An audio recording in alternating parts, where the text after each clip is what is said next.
ఒక విషయం గమనించారా? 2000వ సంవత్సరం నుంచి ఇప్పటి వరకు అంటే గడిచిన 25 ఏళ్లలో మన భారతదేశంలో 3 ప్రధానమంత్రులు మారారు. అమెరికాలో 4 ప్రెసిడెంట్లు మారారు. బ్రిటన్లో ఏకంగా 7 ప్రధానమంత్రులు మారారు. కానీ రష్యాలో మాత్రం గత 25 ఏళ్లుగా ఒకే ఒక్క ప్రెసిడెంట్ ఉన్నారు.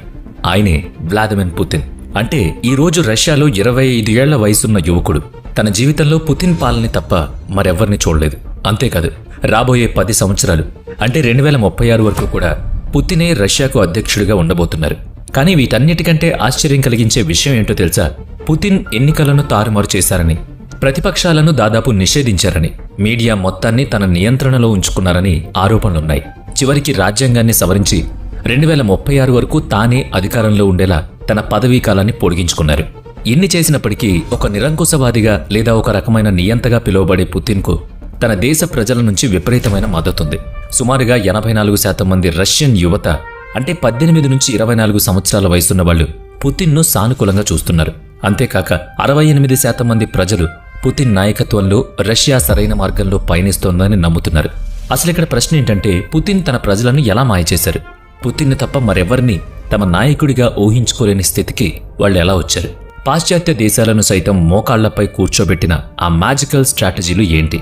చాలా మందికి తెలియని విషయం ఏంటంటే, పుతిన్ రష్యా అధ్యక్షుడవ్వడానికి ముందు ఎప్పుడూ రాజకీయాల్లో చురుగ్గా లేరు. ఆయన రాజకీయ నేపథ్యం ఉన్న కుటుంబంలో కూడా పుట్టలేదు. అయినప్పటికీ పుతిన్ రష్యాకు అధ్యక్షుడు ఎలా అయ్యారు? గత 25 ఏళ్లుగా ఒంటి చేత్తో రష్యాను ఎలా పాలిస్తున్నారు? ఈ విషయాలన్నీ ఈ ఎక్స్క్లూజివ్ డాక్యుమెంటరీలో తెలుసుకుందాం. 1999వ సంవత్సరంలో వ్లాదిమిర్ పుతిన్ రష్యాకు అధ్యక్షుడయ్యారు. కానీ అసలు పుతిన్నే ఎందుకు ప్రెసిడెంట్ని చేశారు? దీని వెనుక ఉన్న కారణం చాలా షాకింగ్గా ఉంటుంది. ఇది అర్థం చేసుకోవాలంటే మనం 1990 నుంచి 2000 వరకు ఉన్న ఆ 10 ఏళ్ల కాలాన్ని జాగ్రత్తగా గమనించాలి. ఆ 10 ఏళ్లలో రష్యాలో ఎలాంటి రాజకీయ, ఆర్థిక, సామాజిక తుఫాన్లు చెలరేగాయో మనం తెలుసుకోవాలి. అప్పుడే 1999లో పుతిన్ ఎలా ప్రెసిడెంట్ అయ్యారు లేదా ఎలా ప్రెసిడెంట్గా చేయబడ్డారు మనకు అర్థమవుతుంది. ఒకప్పుడు బీహార్లో ఒక నిర్దిష్ట కాలాన్ని జంగిల్ రాజ్ అని ఎలా అనేవారు, రష్యాలో ఈ 10 ఏళ్లను కూడా అలా పిలవడం ఏమాత్రం తప్పు కాదు. 1991లో బోరిస్ ఎల్ట్సిన్ అనే వ్యక్తి రష్యాకు అధ్యక్షుడయ్యాడు. కానీ ఈ ప్రెసిడెంట్ ఎంత అవినీతిపరుడంటే అతను రష్యాను దాదాపు సర్వనాశనం చేసి పెట్టాడు. దేశ ఆర్థిక వ్యవస్థ 40% పడిపోయింది. ఎల్ట్సిన్ తన ధనవంతులైన స్నేహితులకు లాభం చేకూర్చడం కోసం వాళ్లకు అనుకూలంగా పాలసీ తయారు చేసేవాడు. అంతెందుకు, ఒక దేశ అధ్యక్షుడు అయ్యుండి పబ్లిక్గా ఇలా డాన్సులు కూడా చేసేవాడు. కాబట్టి స్థూలంగా చెప్పాలంటే 1990 నుంచి 2000వ సంవత్సరం వరకు ఉన్న ఆ 10 ఏళ్లలో రష్యా రాజకీయ ముఖచిత్రం మారిపోయింది. ఇప్పుడు వారి భౌగోళిక రాజకీయ అంటే జియోపాలిటికల్ పరిస్థితి చూద్దాం. ఈ రోజు మనం చూస్తున్న రష్యా 1991లో సోవియట్ యూనియన్ పేరుతో పిలువబడేది. దాని కింద 15 దేశాలుండేవి. కానీ కొన్ని అంతర్గత విభేదాలు మరియు భౌగోళిక రాజకీయాల కారణాల వల్ల 1991లో ఆ సోవియట్ యూనియన్ కూటమి విచ్ఛిన్నమైంది. అందులో నుంచి రష్యా ఒక దేశంగా ఏర్పడింది. అయితే సోవియట్ యూనియన్ భూభాగాలపై ఈ కృత్రిమ సరిహద్దు గీయడం, ఆ కూటమిని విచ్ఛిన్నం చేయడం ఒక కేజీబీ ఏజెంట్కు చాలా అవమానకరంగా అనిపించింది.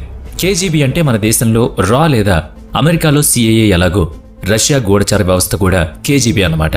ఆ కేజీబీ ఏజెంట్ ఈ పరిస్థితిని ఉద్దేశించి ఒక మాట అన్నారు. ఇది 20వ శతాబ్దపు అతిపెద్ద భౌగోళిక రాజకీయ విషాదం. ఆ మాట అన్న ఆ కేజీబీ ఏజెంట్ మరెవరో కాదు, వ్లాదిమిర్ పుతిన్. నేను ముందే చెప్పినట్లుగా ప్రెసిడెంట్ కాకముందే పుతిన్ 15 ఏళ్ల పాటు కేజీబీ ఏజెంట్గా అంటే ఒక గూఢచారిగా పనిచేశారు. దీని గురించి ముందు ఒక పూర్తి చాప్టర్ ఉంది. అక్కడ మనం వివరంగా అర్థం చేసుకుందాం. కానీ ప్రస్తుతానికి మీరు తెలుసుకోవాల్సింది ఏంటి అంటే 1991లో సోవియట్ కూటమి విచ్ఛిన్నం కావడాన్ని పుతిన్ మరియు మొత్తం దేశం చాలా తీవ్రంగా అవమానకరంగా భావించింది. ఇది ఆ 10 ఏళ్లలోని భౌగోళిక రాజకీయ పరిస్థితి. ఇప్పుడు 1990 నుంచి 2000 మధ్య రష్యా యొక్క ఆర్థిక పరిస్థితి ఎలా ఉండేదో అర్థం చేసుకుందాం. చూడండి, సోవియట్ కూటమి విచ్ఛిన్నమైనప్పుడు వారి ఆర్థిక వ్యవస్థ కూడా కుప్పకూలింది. సోవియట్ యూనియన్లో అంతకు ముందు కమ్యూనిస్ట్ ఆర్థిక వ్యవస్థ నడిచేది. అంటే ఫ్యాక్టరీలు, పరిశ్రమలు, వనరులు అన్నీ ప్రభుత్వ నియంత్రణలో ఉండేవి. ప్రతిదీ స్టేట్ ఓన్డ్ అంటే ప్రభుత్వ ఆస్తి. సోవియట్ యూనియన్ పతనం కాగానే ఈ కమ్యూనిస్టు వ్యవస్థ కూడా పతనమైంది. అంతేకాకుండా రష్యా పెట్టుబడిదారీ విధానాన్ని స్వీకరించింది. అంటే అప్పటి వరకు ప్రభుత్వ ఆస్తిగా ఉన్నదంతా ఇప్పుడు ప్రైవేట్ వ్యక్తుల చేతుల్లోకి వెళ్లిపోయింది. ఆ సమయంలో ప్రెసిడెంట్గా ఉన్న బోరిస్ ఎల్ట్సిన్ దేశంలోని అనేక పెద్ద ఆయిల్ మరియు గ్యాస్ కంపెనీలను తన ధనవంతులైన స్నేహితులకు కట్టబెట్టారు. ఉదాహరణకు బోరిస్ బెరజోవ్స్కీ అనే ఒక బిలియనీర్ సెడ్నెఫ్ట్ ఆయిల్ అనే కంపెనీని కేవలం $100 మిలియన్ కొన్నాడు. కానీ ఆ కంపెనీ అసలు విలువ $3 బిలియన్. ఇంకొక ఉదాహరణ, మిఖాయిల్ ఖొడోర్కోవ్స్కీ రష్యాలోని అత్యంత సంపన్నుల్లో ఒకడు. అతను యుకోస్ అనే ఆయిల్ కంపెనీలో 78% వాటాను కేవలం $310 మిలియన్ కొనుగోలు చేశాడు. దాని అసలు విలువ $5 బిలియన్. ఇంతెందుకు, 1996లో ఈ బోరిస్ ఎల్ట్సెన్కు ఎన్నికల్లో పోటీ చేయడానికి డబ్బు అవసరమైనప్పుడు అతను 12 ప్రభుత్వ కంపెనీల వాటాను తాకట్టు పెట్టి కొందరు బిలియనీర్ల నుంచి $800 మిలియన్ అప్పుగా తీసుకున్నాడు. దేశంలో ఆర్థిక సంక్షోభం ఏ స్థాయిలో ఉందో మీరే ఊహించుకోండి. సోవియట్ కూటమి కూలిపోగానే ప్రభుత్వ కంపెనీలన్నీ ప్రైవేట్ వ్యక్తుల చేతుల్లోకి వెళ్లిపోయాయి. జీవితాంతం ఒక ప్రభుత్వ ఫ్యాక్టరీలో పనిచేస్తున్నామని నమ్మకంతో ఉన్న ప్రజలు ఒక్కసారిగా ప్రైవేట్ యాజమాన్యం కిందకొచ్చారు. దీంతో భారీగా ఉద్యోగాల కోతలు మొదలయ్యాయి. కోట్లాది మంది నిరుద్యోగుల పాలయ్యారు. ప్రజల పొదుపు మొత్తం కరిగిపోయింది. ద్రవ్యోల్బణం అంటే ఇన్ఫ్లేషన్ 800 నుంచి 10,000 వరకు పెరిగింది. ఒక్కసారి ఊహించండి, ఈ రోజుల్లో ద్రవ్యోల్బణం 6% లేదా 7% పెరిగితేనే మనం ఆందోళన చెందుతున్నాం. అలాంటిది 1000% పెరిగితే ప్రజల పరిస్థితి ఎలా ఉంటుంది? ఇలాంటి భయంకరమైన పరిస్థితుల్లో ప్రజల చివరి ఆశ ఎవరు? ప్రభుత్వం. కానీ అసలు సమస్య ఏంటంటే ఆ సమయంలో రష్యా ప్రభుత్వం నడపలేదు. కొందరు మాఫియా లాంటి వ్యక్తులు నడిపిస్తున్నారు. వారినే ఆలిగార్క్స్ అని పిలుస్తారు. ఆలిగార్క్స్ ఎవరో కాదు, ప్రైవేటీకరణ సమయంలో ప్రభుత్వ ఫ్యాక్టరీలను, ఆయిల్ కంపెనీలను, గనులను చాలా తక్కువ డబ్బులిచ్చి కొని బిలియనీర్లుగా మారినవారు. రష్యా పరిస్థితి ఎలా తయారైందంటే ఒకవైపు సామాన్య ప్రజలకు తినడానికి రొట్టె లేదు, మరోవైపు దేశంలోని అతిపెద్ద కంపెనీలన్నీ కొద్దిమంది వ్యక్తుల చేతుల్లోనే కేంద్రీకృతమయ్యాయి. అందుకే 1990లో రష్యా ఒక ప్రజాస్వామ్య దేశంలా కాకుండా ఒక మాఫియా రాజ్యంలాగా తయారైంది. ఇది ఆ 10 ఏళ్లలో రష్యా ఆర్థిక పరిస్థితి. ఇప్పుడు రష్యా యొక్క సామాజిక పరిస్థితి ఎలా ఉంటుందో చూద్దాం.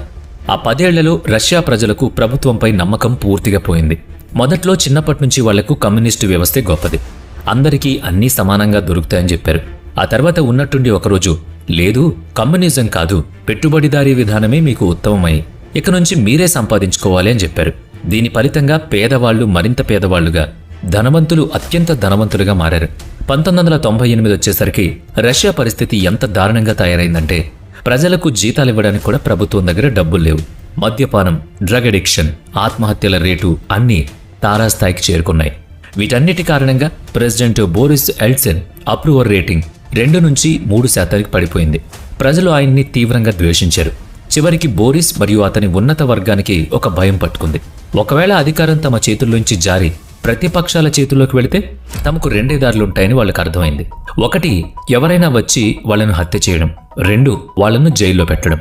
ఈ భయంతో వాళ్ళు ఒక ప్లాన్ వేశారు. తమ చేతిలో కీలుబొమ్మలుగా ఉంటూ తమ కోసం పనిచేసే ఒక వ్యక్తిని ప్రెసిడెంట్గా చేయాలనుకున్నారు.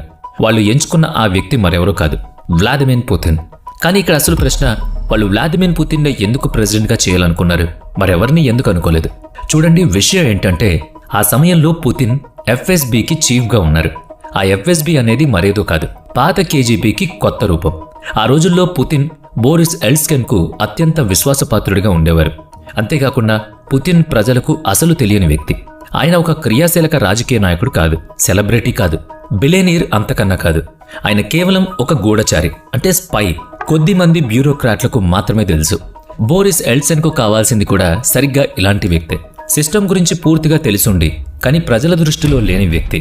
అప్పుడే అతన్ని కీలుబొమ్మగా వాడుకోవచ్చు. అందుకే 1999లో బోరిస్ ఎల్ట్సెన్ పుతిన్ను యాక్టింగ్ ప్రైమ్ మినిస్టర్గా, ప్రధానమంత్రిగా ఎన్నుకున్నారు.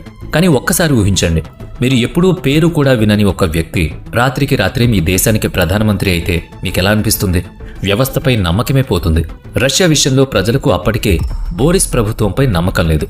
అలాంటి సమయంలో అసలు పరిచయం లేని పుతిన్ను ప్రధానిగా ప్రకటించడం ప్రజలను మరింత ఆందోళనకు గురిచేసింది. అదే ఏడాది అంటే 1999లోనే రష్యాలో ప్రెసిడెన్షియల్ ఎన్నికలు కూడా జరగాల్సింది. రాబోయే కొద్ది నెలల్లో ఏదో ఒకటి చేయకపోతే అధికారం చేయి జారిపోతుందని పుతిన్కు, బోరిస్కు బాగా తెలుసు. అలా జరగకూడదనే ఉద్దేశంతోనే పుతిన్ చాలా షాకింగ్గా ఉండే ఒక పని చేశారు. ఆ దెబ్బతో అప్పటి వరకు ఎవరికీ తెలియని పుతిన్ కొద్ది వారాల్లోనే దేశానికి నేషనల్ హీరో అయిపోయారు. సెప్టెంబర్ 4, 1999 రష్యాలోని బుయినాక్స్ నగరంలో ఒక అపార్ట్మెంట్పై బాంబు దాడి జరిగింది. 64 మంది చనిపోయారు. సరిగ్గా 5 రోజుల తరువాత సెప్టెంబర్ 9న మాస్కోలో మరో బాంబు పేలింది. 9 అంతస్తుల భవనం పూర్తిగా కూలిపోయింది. 106 మంది అక్కడికక్కడే చనిపోయారు.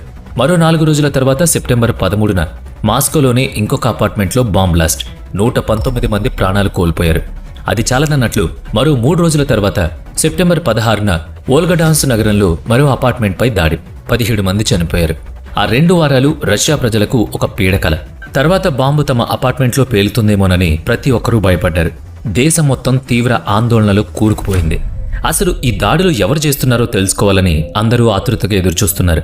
సరిగ్గా అదే సమయంలో సెప్టెంబర్ 23, 1999న వ్లాదిమిర్ పుతిన్ టీవీలో కనిపించి ఈ బాంబు దాడుల వెనుక చెచెన్ టెర్రరిస్టుల హస్తం ఉందని ప్రకటించారు. చెచెన్యా అనేది రష్యాలో ఒక చిన్న ప్రాంతం. అక్కడ ముస్లింలు ఎక్కువ మరియు వాళ్ళు స్వాతంత్ర్యం కోసం పోరాడుతున్నారు.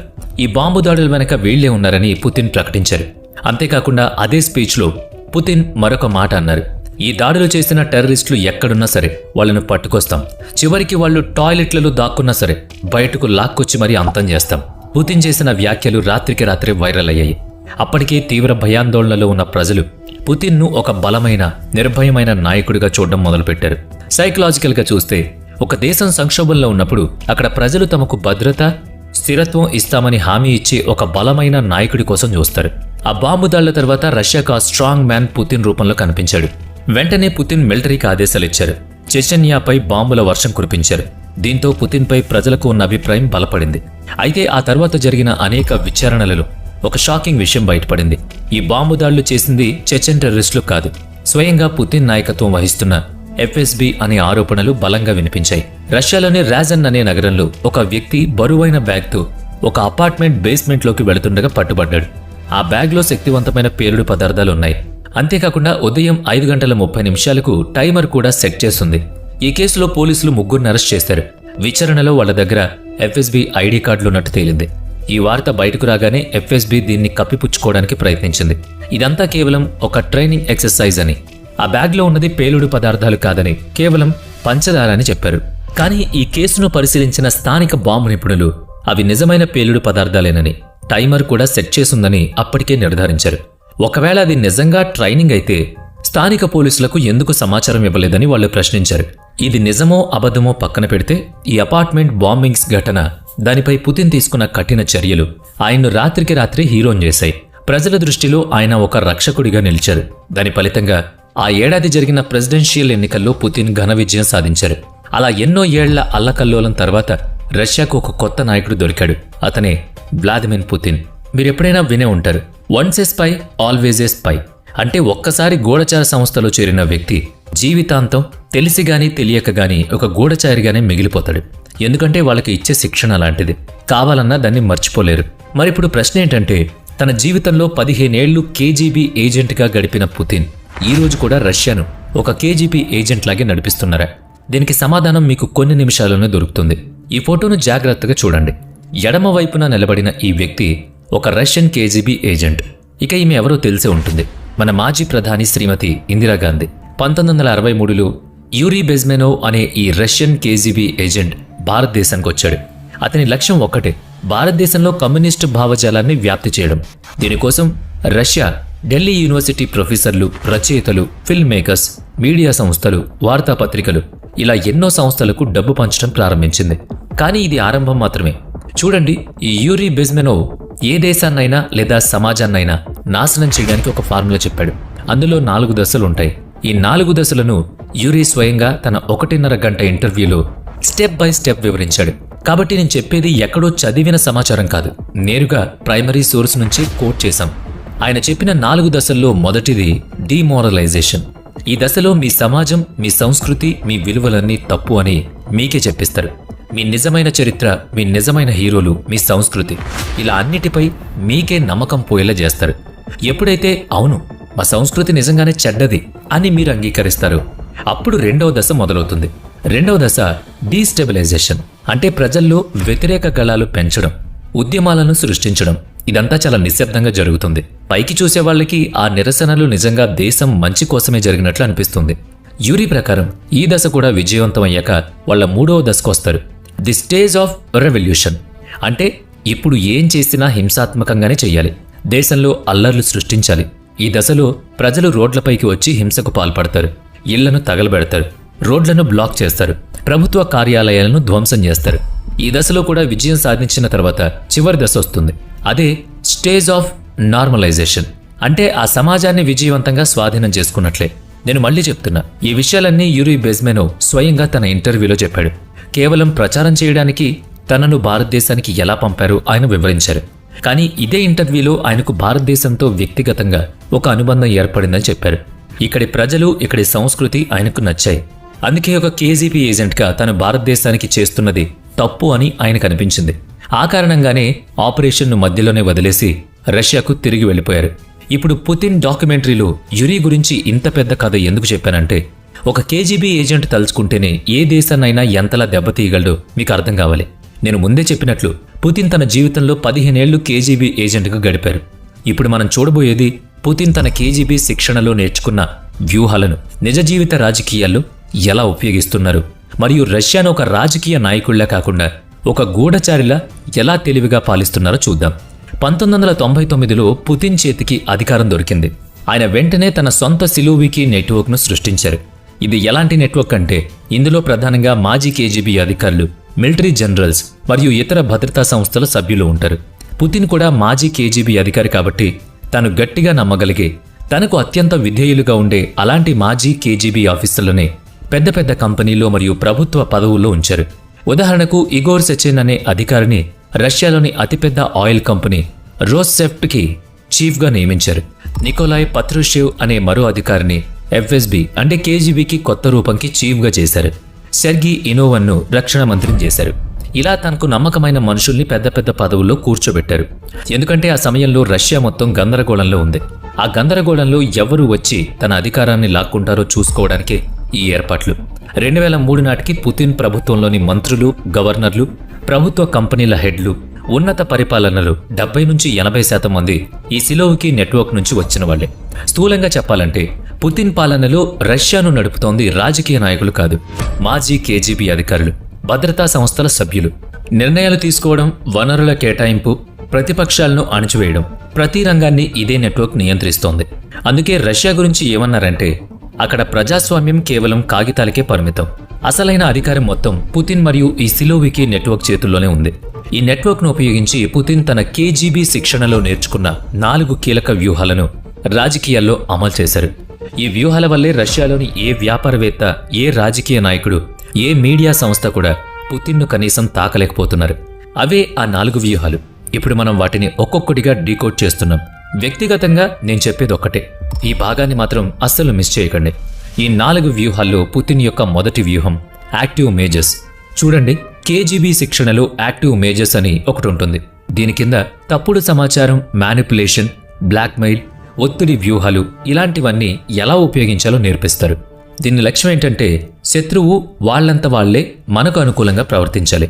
పుతిన్ అదే టెక్నిక్ను రాజకీయాల్లో వాడారు. 1999 వరకు రష్యాలో ఎన్టీవీ, టీవీ6, ఓఆర్టీ వంటి కొన్ని ప్రధాన స్వతంత్ర టీవీ ఛానళ్లు ఉండేవి. ఈ ఛానళ్లు ప్రభుత్వ విధానాలను బహిరంగంగా విమర్శించేవి. వీటిని నిశ్శబ్దం చేయడానికి పుతిన్ తన కేజీబీ యాక్టివ్ మేజర్స్ను ఉపయోగించారు.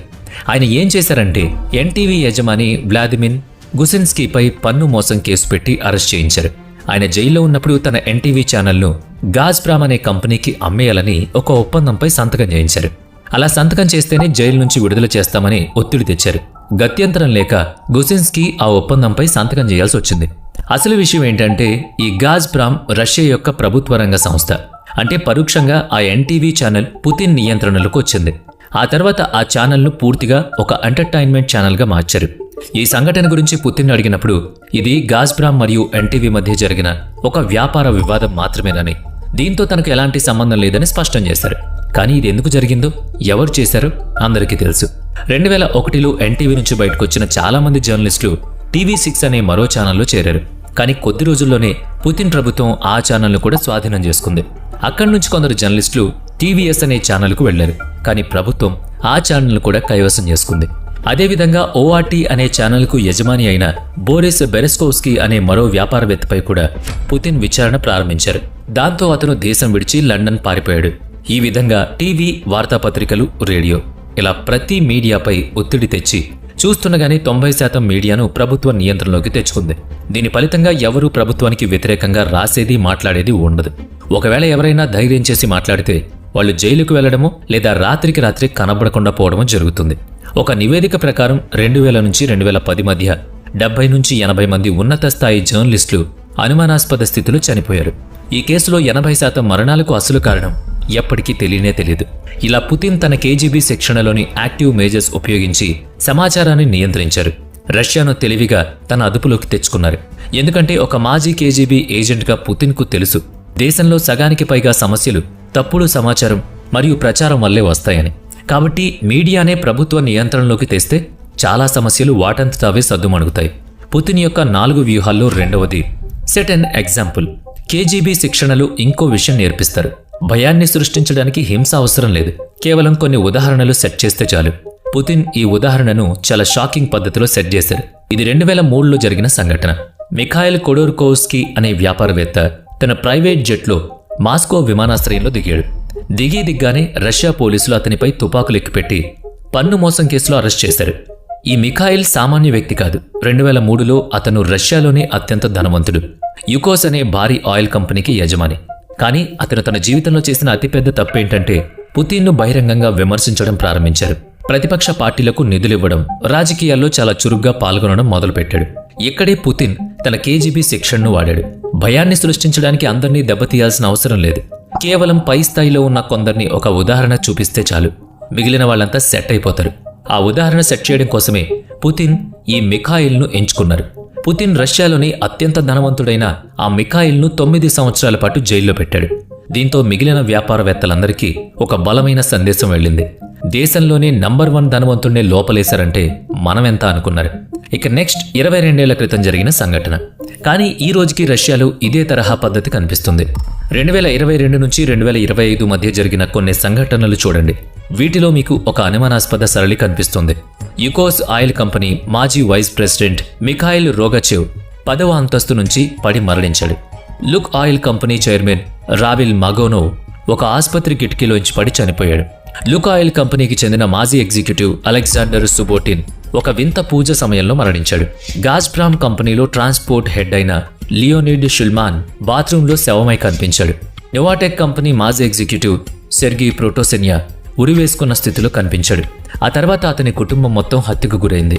గాజ్ప్రామ్ బ్యాంక్ మాజీ వైస్ ప్రెసిడెంట్ వ్లాదిస్లావ్ అవవాతో పాటు అతని కుటుంబం మొత్తం విగత జీవులుగా కనిపించారు. ఒక రాజకీయ నాయకుడైన పావెల్ ఆంటోవ్ భారతదేశంలోని ఒడిశాలో ఒక హోటల్ నుంచి పడి మరణించాడు. ఇలాంటి మరెన్నో షాకింగ్ ఘటనలు ఉన్నాయి. వీటిలో చాలా పెద్ద పెద్ద వ్యాపారవేత్తలు రకరకాల పద్ధతుల్లో చనిపోయారు. చాలా కేసుల్లో వీరి మరణానికి వెనుక ఎవరి హస్తం ఉందో తెలీదు. ఈ సంఘటనల కారణంగా రష్యాలోని ఉన్న అంతర్గత వర్గాలు, వ్యాపారవేత్తల్లో ఎప్పుడూ ఒక భయం నెలకొంది. పొరపాటున కూడా పుతిన్కు వ్యతిరేకంగా వెళ్లడానికి ప్రయత్నిస్తే శవం అయిపోతారని వాళ్ళకు అర్థమైంది. ఒకరిని శిక్షించి 100 మందికి బుద్ధి చెప్పడం అంటే ఇదే అనుకుంటా. ఇక ఇప్పుడు పుతిన్ యొక్క 3వ వ్యూహం గురించి తెలుసుకుందాం. దీని పేరే కాంప్రమాట్ ఫైల్స్. అసలు ఈ కాంప్రమాట్ ఫైల్స్ అంటే ఏంటో ముందుగా అర్థం చేసుకుందాం. కేజీబీలో ఒక మాట చాలా ఫేమస్. ప్రతి ఒక్కరికి ఒక ఫైల్ ఉంటుంది. ఈ ఒక్క వ్యాఖ్యలోనే పుతిన్ రాజకీయ రహస్యం దాగుంది. కాంప్రమాట్ అంటే కాంప్రమైజింగ్ మెటీరియల్. అంటే ఒక వ్యక్తికి సంబంధించిన రహస్యం లేదా వ్యక్తిగత సమాచారాన్ని సేకరించి దాన్ని ఉపయోగించి వాళ్లను మానసికంగా బ్లాక్మెయిల్ చేయడం లేదా తమకు నచ్చినట్టు వాడుకోవడం. ఇది వినడానికి సింపుల్గా ఉన్నా చాలా ప్రమాదకరమైంది. ప్రచ్ఛన్న యుద్ధం సమయంలో శత్రుదేశ నాయకులు లేదా ముఖ్యమైన అధికారులపై ఈ కాంప్రమాట్ ఫైల్ ఎలా తయారు చేయాలో కేజీబీ ఏజెంట్లకు ఒక రహస్య మాన్యువల్ నేర్పించేది. ఉదాహరణకు ఒక పాశ్చాత్య దౌత్యవేత్త మాస్కోకు వస్తే అతని హోటల్ గదిలో రహస్యంగా మైక్రోఫోన్లు, హిడెన్ కెమెరాలు అమర్చేవాళ్ళు. అతనేదైనా వివాదాస్పద సమావేశంలో పాల్గొంటే దాన్ని రహస్యంగా వీడియో తీసేవాళ్ళు. ఆ తర్వాత అదే వీడియోను ఆ దౌత్యవేత్తకు పంపి ఒక స్నేహపూర్వక హెచ్చరిక ఇచ్చేవాళ్ళు, మాతో సహకరించండి లేకపోతే ఈ టేప్ను బయట పెడతామని. 2000వ దశకంలో పుతిన్ ఈ కాంప్రమాట్ పద్ధతిని అధికారికంగా ఒక వ్యవస్థగా మార్చారు. ప్రివెంటివ్ ఇంటెలిజెన్స్ పేరుతో దేశంలోని ప్రతి పలుకుబడి ఉన్న వ్యక్తి యొక్క వ్యక్తిగత జీవిత డేటాను సేకరించమని ఎఫ్ఎస్బీకి స్పష్టమైన ఆదేశాలిచ్చారు. వారి వ్యాపార ఒప్పందాలు, గర్ల్ ఫ్రెండ్స్, ప్రైవేట్ వీడియోలు, విదేశీ ఖాతాలు, ఇలా సున్నితమైన సమాచారం అంతా అందులోనే ఉండాలి. ఒకవేళ ఏదో ఒక రోజు ఆ జర్నలిస్ట్ లేదా వ్యాపారవేత్త తోక జాడిస్తే ఆ టేపులు బయటికి పోతాయి. ఇదంతా ఒక పక్కా వ్యవస్థీకృత పద్ధతి. ఒక్కసారి ఆలోచించండి. ఇంత అధునాతనమైన మ్యానిపులేషన్ వ్యవస్థను సృష్టించిన కేజీబీలో పుతిన్ 15 ఏళ్లు పనిచేశారు. ఆ తర్వాత రాజకీయాల్లోకి వచ్చారు. మరి ఆట ఎలా ఉంటుంది? ఇక దీంట్లో మొదటి ఉదాహరణ మిఖాయిల్ కాస్యనోవ్. ఆయన రష్యా మాజీ ప్రధానమంత్రి. 2004-2005లో పుతిన్ని ఓడించడానికి ప్రతిపక్షంలో చేరారు. కానీ 2006లో ఉన్నట్టుండి ఒక వీడియో లీక్ అయింది. అందులో ఆయన పెళ్లైన మరో మహిళతో సన్నిహితంగా ఉన్న దృశ్యాలున్నాయి. అప్పట్లో ప్రభుత్వ మీడియా ఛానళ్లు ఆ వీడియోను ప్రతిరోజు నాన్ స్టాప్గా ప్రసారం చేశాయి. దాని ఫలితంగా మరుసటి వారమే ఆయన రాజకీయాల నుంచి శాశ్వతంగా తప్పుకున్నారు. రెండో ఉదాహరణ, ఈ ఫోటో చూడండి. ఈయన అలెక్సీ నవాల్నీ, ఒక ముఖ్య ప్రతిపక్ష నాయకుడు. 2020లో రష్యాలో ఒక వీడియో సర్క్యులేట్ అయింది. అందులో నవాల్నీ సన్నిహితులు కొందరు విదేశీ దౌత్యవేత్తల నుంచి డబ్బు తీసుకుంటున్నట్లు కనిపించింది. దాంతో వారికి ఓటర్లు బుద్ధి చెప్పారు. ఇక మూడో ఉదాహరణ, కాంప్రమాట్ ఫైల్కు మరో పెద్ద ఉదాహరణ. వ్యాపారవేత్త బోరిస్ బెరజోవ్స్కీ. పుతిన్కు ముందు ప్రెసిడెంట్గా ఉన్న బోరిస్ ఎల్టెన్స్ హయాంలో ఈ బెరజోవ్స్కీ చాలా శక్తివంతమైన అలిగార్క్. అతను పుతిన్కు వ్యతిరేకంగా చాలా రాజకీయాలు చేశారు. 2000వ సంవత్సరం తర్వాత పుతిన్ ప్రభుత్వం తనపై మనీ లాండరింగ్, అవినీతి, మోసం వంటి అనేక కేసులు పెట్టింది. అదే సమయంలో ఇతను రష్యా వ్యతిరేక ప్రచారానికి నిధులు సమకూర్చడం గురించి మాట్లాడుతున్న ఒక ఆడియో టేప్ కూడా లీక్ అయింది. ఆ ఒత్తిడి తట్టుకోలేక అతను లండన్కు పారిపోయాడు. 2013లో ఒకరోజు బాత్రూంలో శవమై కనిపించాడు. అధికారిక లెక్కల ప్రకారం అతను ఆత్మహత్య చేసుకున్నాడు. రష్యాలోని స్థానికులు ఏమంటున్నారంటే, మాస్కోలోని ఒక బేస్మెంట్లో దేశంలోని ప్రతి శక్తివంతమైన వ్యక్తి యొక్క ఫైల్ భద్రంగా ఉందట. సిఐఏ విడుదల చేసిన కొన్ని డాక్యుమెంట్లలో కూడా కేజీబీ ఒక మాస్కోలోనే 400 మందికి పైగా విదేశీ అధికారుల కాంప్రమాట్ ఫైళ్లను తయారు చేసిందని చూపించింది. 2015లో కేజీబీ వారసులైన ఎఫ్ఎస్బీ ఒక ఇన్వెస్టిగేషన్ రిపోర్ట్ను ప్రచురించింది. దాని ప్రకారం రష్యా డిపార్ట్మెంట్ ఆఫ్ ఇంటర్నల్ సెక్యూరిటీలో ఒక రహస్య డేటా విభాగం ఉంది. ఈ విభాగంలో వ్యాపారవేత్తల నుంచి బ్యూరోక్రాట్ల వరకు లక్షలాది మంది వ్యక్తిగత ఫైళ్లు మెయింటైన్ చేయబడుతూ ఉంటాయి. ఇక పుతిన్ మనుషులంతా ఈ ప్రాథమిక బలహీనతలను పట్టుకుని దాన్ని తన పాలనలో అన్వయించుకున్నారు. రాజకీయ నాయకులు, జర్నలిస్టులు, వ్యాపారవేత్తలు వీళ్ళందరూ తమ ఇమేజ్, కుటుంబ భద్రత మరియు రహస్యాలు బయటపడడం గురించి ఎక్కువగా భయపడతారు. ఈ విషయం పుతిన్కు బాగా తెలుసు. అందుకే ఆయన అధికారాన్ని తన నియంత్రణలో ఉంచుకోవడానికి ఈ కాంప్రమాట్ ఫైల్స్ను ఒక ఆయుధంగా వాడడం మొదలుపెట్టారు. అందుకే ఏ రాజకీయ నాయకుడు పుతిన్ను బహిరంగంగా సవాల్ చేయడానికి భయపడతాడు. ఎందుకంటే వాళ్ళు తమ జీవితంలో ఏమేం తప్పులు చేశారో వాళ్లకు తెలుసు. అవన్నీ పుతిన్ దగ్గర ఉన్నాయని కూడా తెలుసు. కేవలం తెలియడమే కాదు, వాళ్లకు వ్యతిరేకంగా ఒక పక్క కాంప్రమాట్ ఫైల్ కూడా సిద్ధంగా ఉందని ఎప్పుడూ వాళ్ళకి అర్థమైంది. ఇది మీకు స్పష్టంగా అర్థమైతే ఇప్పుడు పుతిన్ యొక్క 4వ వ్యూహానికి వద్దాం. ఏ కంట్రోల్డ్ రియాలిటీ. చూడండి, 1990లలో పరిస్థితి ఎలా ఉండేదంటే, రష్యాలో రాజకీయ వాతావరణం గందరగోళంగా ఉన్నప్పటికీ అక్కడ మీడియా మాత్రం పూర్తిగా నియంత్రణగా ఉండేది. అక్కడ పెద్ద పెద్ద టీవీ ఛానళ్లు బోరిస్ ఎల్ట్సెన్ను, ఆ తర్వాత పుతిన్ ప్రభుత్వాన్ని కూడా బహిరంగంగా విమర్శించేవి. కానీ ఒక మాజీ కేజీబీ ఏజెంట్గా పుతిన్కు ఒక విషయం బాగా తెలుసు. ఎవరైతే సమాచారాన్ని నియంత్రిస్తారో వాళ్లే దేశాన్ని నియంత్రిస్తారు. ఏ దేశంలోనైనా సమాచారాన్ని వ్యాప్తి చేయడానికి అతిపెద్ద మాధ్యమం మీడియా. అందుకే నేను ముందే చెప్పినట్లు ఆయన ప్రెసిడెంట్ అయిన వెంటనే మొట్టమొదటి దాడి మీడియాపై చేశారు. ఎన్నో పెద్ద టీవీ ఛానళ్లను ప్రభుత్వ ఆధీనంలోకి తీసుకున్నారు. పుతిన్ రష్యాను ఎలాంటి స్థితికి తీసుకొచ్చారంటే, పుతిన్ ఏది చెప్తే అదే నిజం, మిగిలిందంతా ప్రచారం లేదా తప్పుడు సమాచారం. ఉదాహరణకు రష్యా ఉక్రెయిన్ యుద్ధం గురించి ప్రపంచ మీడియా రష్యాను ఒక దుర్మార్గపు ఆక్రమణదారుడిగా చూపిస్తోంది. కానీ రష్యన్ మీడియా మాత్రం ఉక్రెయిన్ను నాజీ టెర్రరిస్టుల నుంచి రక్షించడానికి రష్యా అక్కడికి వెళ్ళిందని తమ ఛానళ్లలో చూపించుకుంటుంది. అలాగే క్రిమియా దేశం విషయంలో కూడా ప్రపంచ మీడియా రష్యా క్రిమియాను ఆక్రమించింది అని రాస్తే, రష్యా మీడియా మాత్రం క్రిమియా తిరిగి సొంత గూటికి చేరింది అని రాసుకుంది. అంటే కేవలం పదాలను మార్చి వ్యాఖ్యలను కాస్త తిప్పడం ద్వారా వాస్తవికతను ఎలా నియంత్రిస్తున్నారో మీరే చూడొచ్చు. దీన్నే కంట్రోల్డ్ రియాలిటీ అని అంటారు. ఈ కంట్రోల్డ్ రియాలిటీలో వాస్తవాలకు, లాజిక్లకు ప్రాధాన్యత ఉండదు. కేవలం భావోద్వేగాలు మాత్రమే ఉంటాయి. ఇక కేజీబీ శిక్షణలో ఒక మాట నేర్పిస్తారు. ఒక అబద్ధాన్ని పదే పదే చెప్పండి. ఎంతలా అంటే అదే నిజమయ్యేంత వరకు చెప్పండి. పుతిన్ ఇదే పద్ధతిని రష్యన్ మీడియాలో అమలు చేశారు. రష్యా ప్రమాదంలో ఉంది అని రష్యాను ఎవరైనా రక్షించగలరు అంటే అది పుతిన్ మాత్రమే అని రష్యా మీడియాలో నిరంతరం చెప్తూనే ఉంటారు. ఎన్నో ఏళ్లుగా ఇదే మాట విని విని అక్కడ ప్రజలు కూడా పుతినే మా రక్షకుడు అనే విషయాన్ని గుండెల్లో పాతిపెట్టేసుకున్నారు. ఇక 2011లో కొంతమంది హ్యాకర్లు ఒక నివేదికను ప్రచురించారు. దాని ప్రకారం రష్యా ప్రభుత్వంలో డిపార్ట్మెంట్ ఆఫ్ ఇన్ఫర్మేషన్ పాలసీ అనే రహస్య బృందం పనిచేస్తుంది. ఏ జర్నలిస్ట్ పుతిన్ గురించి లేదా ప్రభుత్వం గురించి ఏం రాస్తున్నాడో గమనించడం, ఏ ఆర్టికల్ ఏ కోణంలో వెళుతుందో క్రాస్ చెక్ చేయడం వీళ్ల పని. ఒకవేళ బీబీసీ, న్యూయార్క్ టైమ్స్ లేదా మరేదైనా మీడియా సంస్థ రష్యా ప్రభుత్వాన్ని విమర్శిస్తే దానికి కౌంటర్గా 2 లేదా 3 ప్రభుత్వ అనుకూల కథనాలను లేదా ప్రజల దృష్టిని మరల్చే కథనాలను రష్యన్ పోర్టల్స్లో, టీవీస్లో, చివరికి అంతర్జాతీయ వెబ్సైట్లలో కూడా ప్రచురిస్తారు. ప్రభుత్వానికి వ్యతిరేకంగా వచ్చే ప్రతి నెగిటివ్ స్టోరీకి 24 గంటల్లోగా కనీసం 3 కౌంటర్ స్టోరీలు వస్తూ ఉంటాయి. దీన్ని బట్టి పుతిన్ తన కేజీబీ శిక్షణలో నేర్చుకున్న ఈ కంట్రోల్డ్ రియాలిటీని ఎంత గొప్పగా వాడుతున్నారో మీకు అర్థమయ్యే ఉంటుంది కదా. ఇక నేను ఇప్పుడు వివరించిన ఈ 4 వ్యూహాలను పుతిన్ తన పాలనలో ప్రధానంగా ఉపయోగిస్తున్నారు. కానీ సూక్ష్మ స్థాయిలో చూస్తే ఆయన తన కేజీబీ శిక్షణలో నేర్చుకున్న ఇలాంటి మరెన్నో వ్యూహాలు చాలా తెలివిగా తన పాలనలో ప్రతి చోట వాడుతున్నారు. అందుకే అంటారు వన్స్ ఏ స్పై ఆల్వేజ్ ఏ స్పై. ఆయన అలా ఎందుకన్నారంటే ఒక కేజీబీ ఏజెంట్గా ఆయన తన జీవితాంతం దేశ భద్రత కోసం గడిపారు. అలాంటిది ఆయన కళ్ళ ముందే తన దేశం 15 ముక్కలుగా విడిపోయింది. కానీ ఈరోజు ఆయన దగ్గర కేజీబీ అనుభవం ఉంది, అపారమైన రాజకీయ శక్తి కూడా ఉంది. అలాంటప్పుడు విడిపోయిన ఆ సోవియట్ యూనియన్ను తిరిగి ఏకం చేయడానికి ఆయన ప్రయత్నించే అవకాశం లేదా? భారతదేశంలో అఖండ భారత్ గురించి ఎలా మాట్లాడుకుంటారో అలా అన్నమాట. ఈ ప్రశ్న నా మదిలో యాదృచ్ఛికంగా రాలేదు. ఈ డాక్యుమెంటరీ కోసం రీసెర్చ్ చేస్తున్నప్పుడు నాకు 5 షాకింగ్ ప్యాటర్న్లు కనిపించాయి. వాటిని చూశాకే నాలో ఈ ప్రశ్న మొదలైంది. ఈ 5 ప్యాటర్న్లను కలిపి చూస్తే పుతిన్ నిజంగానే విచ్ఛిన్నమైన సోవియట్ కూటమిని తిరిగి ఏకం చేయడానికి ప్రయత్నిస్తున్నారా లేదా అనేది మనం అంచనా వేయొచ్చు. అందులో ప్యాటర్న్ 1, దీన్ని ది ట్రిగ్గర్. సోవియట్ యూనియన్ కూలిపోయిన వెంటనే పాశ్చాత్య దేశాలు తమ ప్రభావాన్ని పెంచుకోవడానికి నాటోలో చేరడం ప్రారంభించాయి. నాటో అనేది కొన్ని దేశాల సైనిక కూటమి. అందులోని ఏ ఒక్క సభ్య దేశంపై దాడి జరిగినా మిగతా సభ్య దేశాలన్నీ కలిసి ఆ దాడిని అడ్డుకుంటాయి. 1991 తర్వాత గతంలో సోవియట్ యూనియన్లో భాగమైన ఎస్టోనియా, లాత్వియా వంటి అనేక దేశాలు నాటోలో చేరడం ప్రారంభించాయి. దీనివల్ల నాటో సభ్య దేశాలు రష్యా సరిహద్దులకు చాలా దగ్గరగా వచ్చేశాయి. దీన్ని ఆపడానికి పుతిన్ తన పొరుగు దేశాలపై నేరుగా దాడి చేయలేరు, ఎందుకంటే ఆయన ఇక్కడ ఒక విభిన్నమైన వ్యూహాన్ని అమలు చేశారు. Pattern 2, the economy web. తాను నేరుగా దండయాత్ర చేస్తే ప్రపంచం మొత్తం వ్యతిరేకిస్తుందని పుతిన్కు తెలుసు. అందుకే ఆయన 2015లో ఈఏఈయు, యురేషియన్ ఎకనామిక్ యూనియన్ను సృష్టించారు. ఇందులో రష్యా, బెలారస్, కజకిస్తాన్, అర్మేనియా, కర్గిస్తాన్ దేశాలు కలిసి వ్యాపారం చేస్తున్నాయి. ఈ కూటమిలో నియంత్రణ శక్తి మాత్రం చాలా వరకు రష్యాయే. పైకి చూడ్డానికి ఇది ఒక సాధారణ వాణిజ్య ఒప్పందంలా కనిపిస్తుంది. కానీ ఈ గ్రూప్లో దేశాలన్నీ ఒకప్పుడు సోవియట్ యూనియన్లో భాగమైనవే. అంటే పరోక్షంగానైనా సరే పుతిన్ ఈ దేశంతో తన అనుబంధాలను మళ్లీ మెరుగుపరుచుకోవడానికి చూస్తున్నారు. ఇక ప్యాటర్న్ 3, ది మిలిటరీ అంబ్రెల్లా.